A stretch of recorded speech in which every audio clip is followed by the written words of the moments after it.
với nia kanunau martar somria le pasari te thisen hian Mizorama an unau te min awa helai mun kan lo thleng ani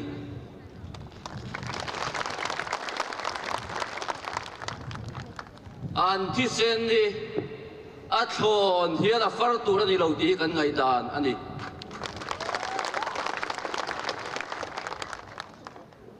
ril runa tak chung le hreom ti tak chung in voinia kanunau somria le pasari te hi kan vui liam don keine Mizorama oi member Mizo mi pui te chuan kan rel ru anain torthiam har kan tia nei te mi sual te ku thak noya poi sei lo het za tin an nan tori sheom kan tia mu sheom kan ti ni chan tu nei lo ang maya diria man tok te poi kan ti an khawa hau tur le an ni chan tur yan wai men bar nuai li chuang te kan no ma ni ti voina ka soidu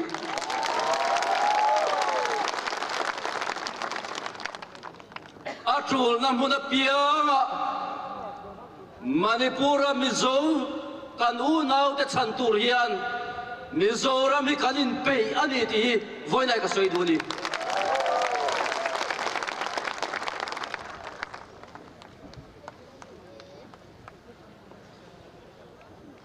voinia hian chile kuanga an namang zong ten a sang in chen lung chuang zo fa te kan lo om po di the amai ro chu hi ka soi du ani kan kha tu te mun khat an nia unau te chu mun sang kan lo in danga kan lo kal peng po di the mangan to ni a yan unau hi kanin thei gil ngai lo chung kwa lo in ngir ngawin lo in hau ve thin maila tual chunga lo in hau ve thin po ni maila atak taka chuan mangan to ni a chuan malam panin kan zavain in lungruali kan kal zelang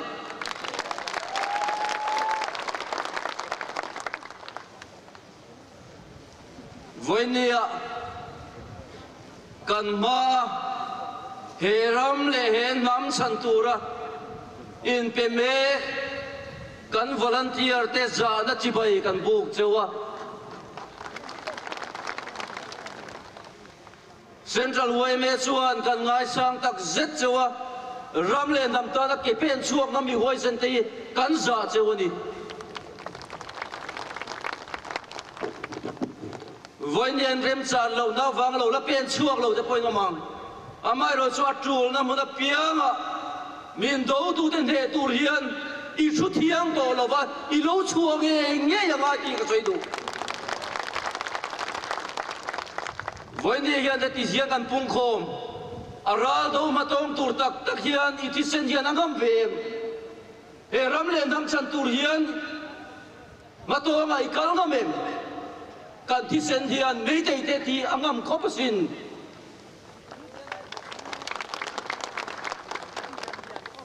Chuvangin voinia hian kan ma volunteer te chau ni lo mi poi zong zong hi volunteer kan ni ta voina tang chuan ti ka soi tu ani ramle nam sandan chuan pen khat poi kan dung tol lovanga malam panin pi le pu atanga kan lo lu to rambi avain kan lu le nge yang ti ka soi du ani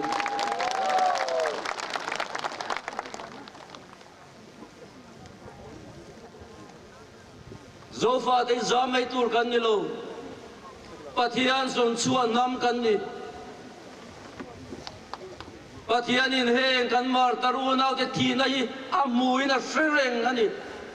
chong zong pakhat mai thina poi pathian riat pui loin an thingai lo eng martar te hi eng wanga thinge kan ti chuan zofa zong te pathian in min hui kho ma duwa in lungrual turi min du po ni thei sin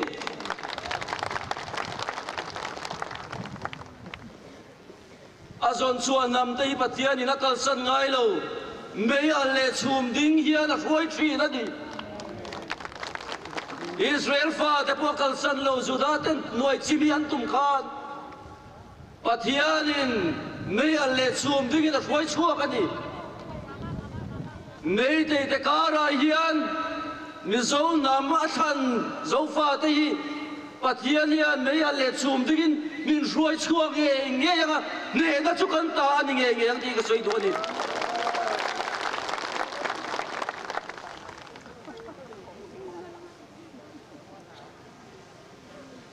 in la sang thiang kan om lo he ram le nam hi kan ta ve ani nei tu bi kan om lo nang le ke hi nei tu kan ni voi ne hian suai tu tribe leader from te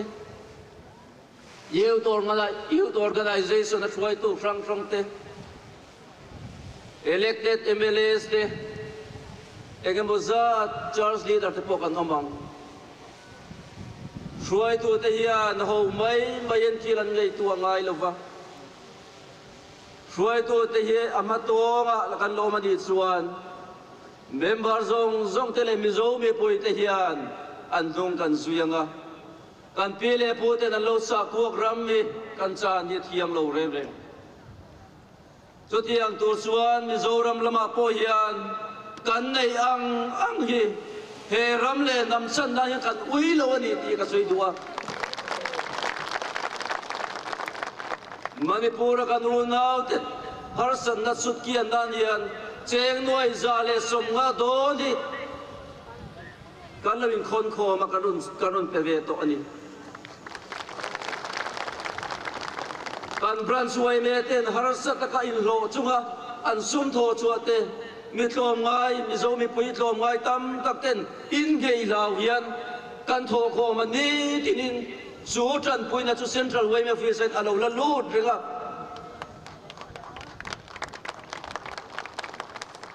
lifeline ni kal kong po hi thei tok chuin kan run vong him ringa in zom na thazok nen elai mo na kan zofa unau zong tele mizoram lama mi te in zom na thazok nen hian pathian fiat poi na in malam paning kan kal ze langa in ngei lovang in tram lovang kan dam ni pot chuan kan nei ang in ta ania in tor nei kan tor na ania in mang an nei kan mang an ani ti poi nai ka soi du ani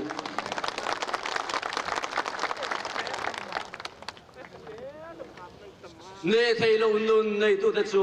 pathian fa tem ni thin amal som tla ke ro chuan kan nung em ti hi in anong u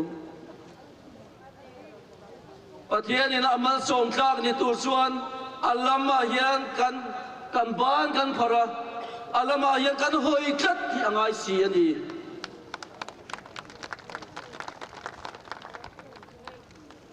kan nun hi nen siang ila in unaw na thazok in lungrual na thazok in pum khat na thazok chu tiang len chuan kan malama hian kan ral do turi kan do em le kan bei tur te hian helai mo na tual chunga kan lo in ti boi te min nui zatang em le ni men lo ka chu tiang thor ri wa chu ka shria kan nung kal konga le lam hian min thir ve renga nui zat bura lekhian min lo nga yang ti ka lau khop mai ho ke mani le ke mani in bel hai le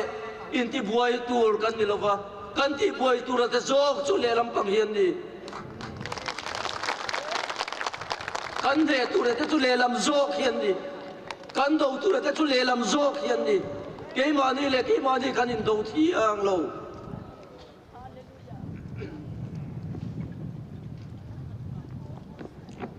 tu nu na yan har sa nai lam in tu po ni the lelama inunau te yan harsan na kan to ve ni polom thei chu tiang zel chuan ni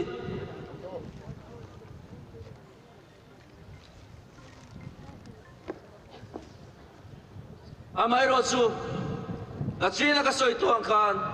unau na chu harsat na muna hian kanin thei ngil ngai lo thi sen mun kha ti kanin thei ngil ngai lo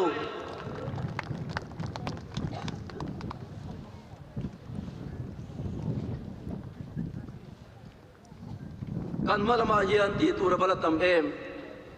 man lo ka thribil sungchanga atop lama chuan kan zu zem o ati thei tuna hian he kan du ber nei te te na hian in zom le tak tak thei din muna po kan ding to lo om ho le cheng ho thei tak tak din muna kan ding to lo dai dan na om to separate administration di eng di zong point atul ani ti hialam reng to chumi konga chuan fing tak le rem hre taka ma min suai sak tu pathian ring chuin kan suai do ten thei tok chuin man langa in lung ro la tha nen kan the nge yang ti ka ring tlat ani in lung ro la tha le in thur ro la tha in pum khan la tha lo chuan om je nei lovin kan u nau te thi sen fari atop le thei ti kan ria ta tha ni pakhathi na hi wai me chon kan ngai poi mo viau thin za na kan thei war poi moi tak le zom ta ki kan voi thin voi ni ya mi som riat le pasari te meu mai martar le ngal zom ta ka vui lia mi an phu lia ni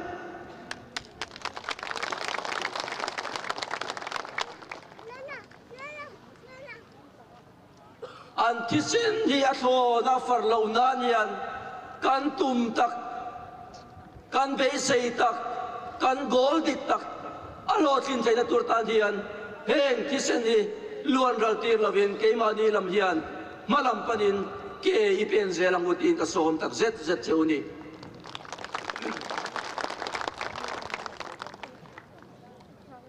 ato berat chuan hi ka soidu mi zodanin kanunau te central way me chon kan ral don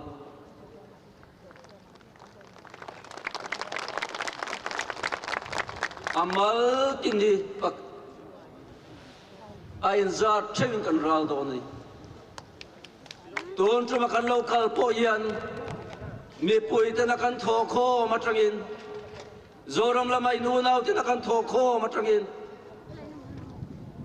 atul tula manatan zo united time poisa engamazat kan chung le don thar lo ka hian mizoram lama senior citizen upapol te poina theyang angalo thokhom ti intan anlat rumzan le don chu tiang hol chung kon intan upapol te pon lading Koshan, MHCP, MZP, Zirlai Paul Tlingin. Tu temahi kan all helai tual chuma om ti ai ma yen tranem kan ngai zo ka mo diet thei in ngai tu chiang ang khomai takin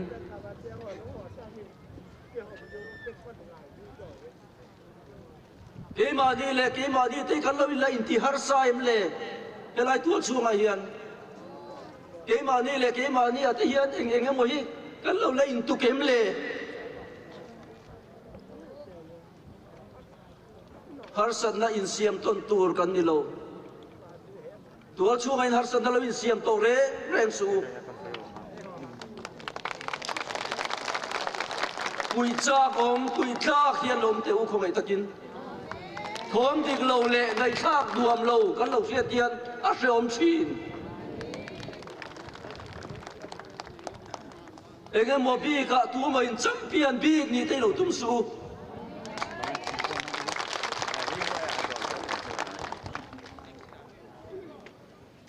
không ai takin nắm ang ay lung rual tu chuan sang biig le diam biig om thei lova rual khaya kalangai train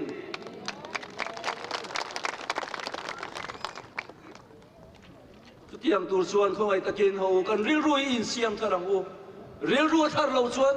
ril ru kan in min lo chuan eng mai om zia nei tak tak lo kan balama po kal zelela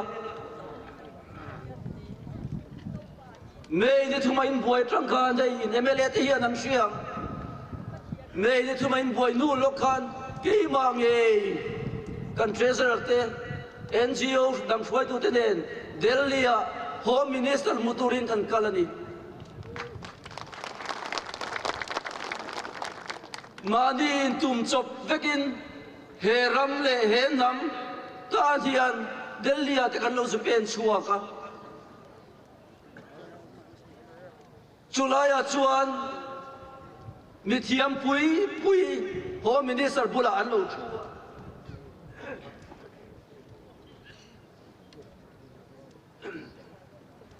an zo da zo te kan an sang zoya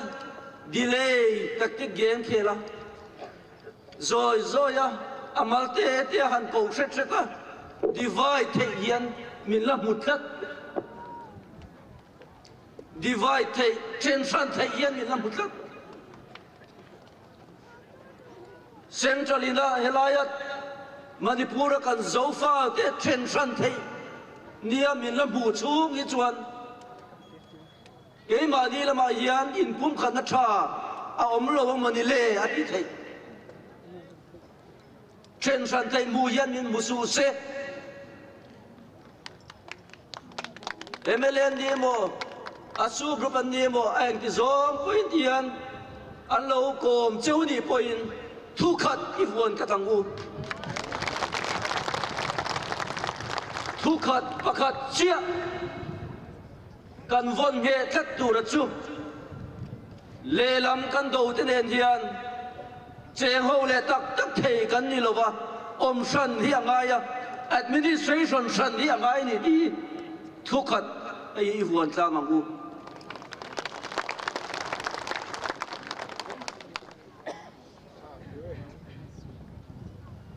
soi tur tam ta ka om ni min kan lo kal na kong khudeu ka hritlang talu tu kan za ka o te chiang lo ruai le ngal in lo se thiam don dia soi tur tam ta ko a che voi ni an soi vek ta hon ani lo voi ni lung ai na ni kanuna mar tar te thaliam na ni mizo chung ko pa ma yang a chuan kor la ne na kanin voi liam na hun ani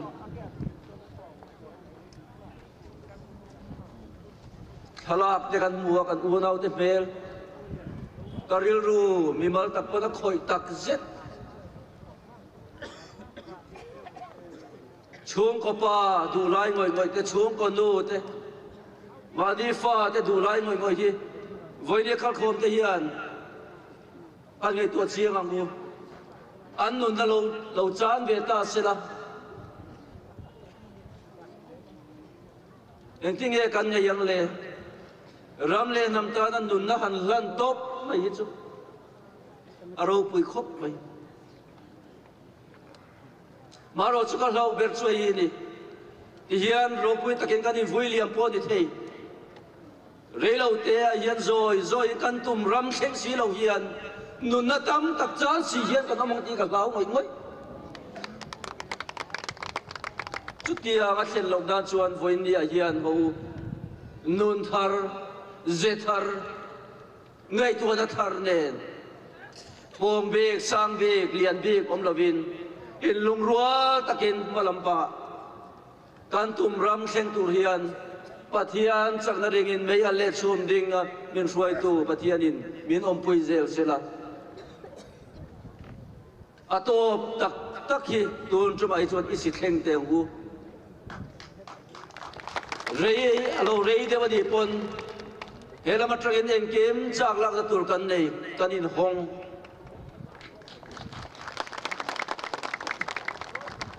ke ni a hian an thin rei lo zok mai thesin